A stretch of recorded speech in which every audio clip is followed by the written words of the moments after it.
নমস্কার, আপনাদের প্রত্যেককে ইংলিশ টিউশনে সুস্বাগতম। গভীর পরিচিতি বা প্রবল অনুরাগ বোঝাতে কখনো কখনো নাউনের পূর্বে ফার্স্ট পারসনের পজেসিভ অ্যাডজেক্টিভ ব্যবহার করা হয়। এগুলিকে পজেসিভ অফ ইন্টারেস্ট বলা হয়। এগুলি কিন্তু কোনো মতেই প্রোনাউন নয়, এগুলো হলো অ্যাডজেক্টিভ। এর কিছু উদাহরণ হলো, আমাদের সভাপতি তার ভাষণ দিলেন। Hour president delivered his speech.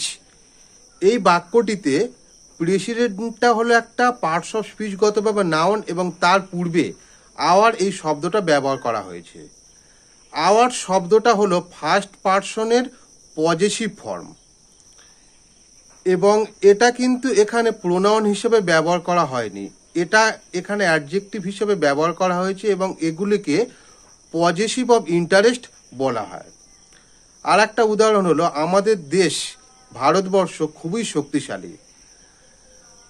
Hour India is very powerful. এখানে দেখো